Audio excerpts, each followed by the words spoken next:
নমস্কার, সবাই কেমন আছো? আমি সঞ্চিতা আবারও চলে এসেছি একটা অন্যরকম রান্নার ভিডিও নিয়ে।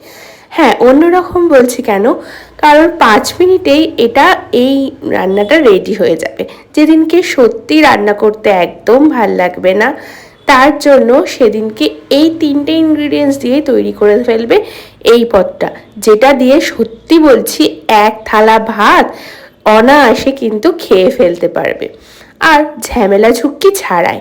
তার জন্য প্রথমেই আমি 5টা মতন পেঁয়াজ কেটে নিয়েছি। পেঁয়াজগুলো কিন্তু এরকম লম্বা লম্বা করেই কাটবে।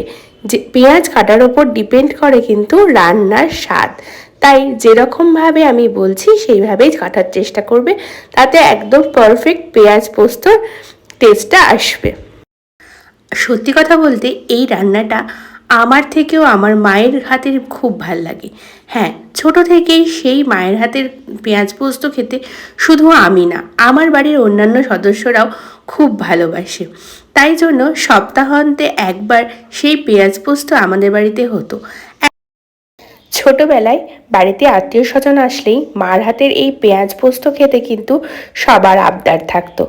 এই পোস্তই কিন্তু বানাচ্ছি আমি আজকে।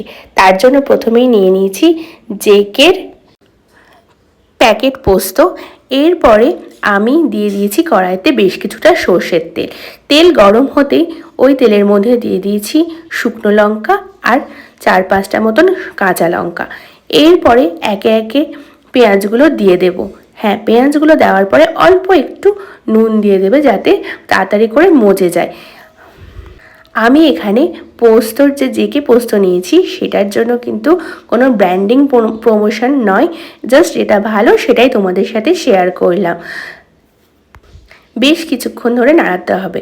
হ্যাঁ, বেশ কিছুক্ষণ মানে 1 থেকে 1.5 মিনিট ব্যাস। তারপরেই দিয়ে দেব পরিমাণ মতো নুন আর পরিমাণ মতন হলুদ গুঁড়ো। এরপর তার দিয়ে আবার কিছুক্ষণ নাড়াবো। সত্যি কথা বলতে তোমরা যদি কোনো দিন 5 মিনিটের কুকিং ভিডিও বা কুকিং চ্যালেঞ্জ নাও, তাহলে কিন্তু এই পেঁয়াজ পোস্ত লিস্টের ওপরেই রেখো। ঝামেলা ঝঞ্ঝাট মশলার ঝামেলা সব কিছু ছাড়িয়ে এই পেঁয়াজ পোস্ত খুব টেস্টি হয় কিন্তু। এরপরে দেখো পেঁয়াজগুলো মজে গেছে। এরপরেই দিয়ে দেব কিন্তু ওই বেটে রাখা পোস্তটা। হ্যাঁ, তোমরা চাইলে শিলনোড়াতেও বাটতে পারো, আমি তাড়াতাড়ির জন্য মিক্সার গ্রাইন্ডারেই বেটে নিয়েছি অল্প জল দিয়ে। এরপরে পোস্ত দেওয়ার পরে 30 সেকেন্ড থেকে 1 মিনিট মতো নাড়াচাড়া করবে।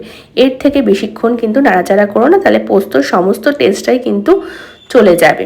যাই হোক, সমস্তটাই পেঁয়াজের সাথে খুব ভালো করে মিশিয়ে নেওয়ার পরেই আমি দিয়ে দিয়েছি অল্প একটু শুকনো লঙ্কার গুঁড়ো। হ্যাঁ, আমাদের বাড়িতে একটু ঝাল খায় বেশি বলে আমি দিয়েছি, এটা অপশনাল, তোমরা চাইলে দিতেও পারো না দিতেও পারো।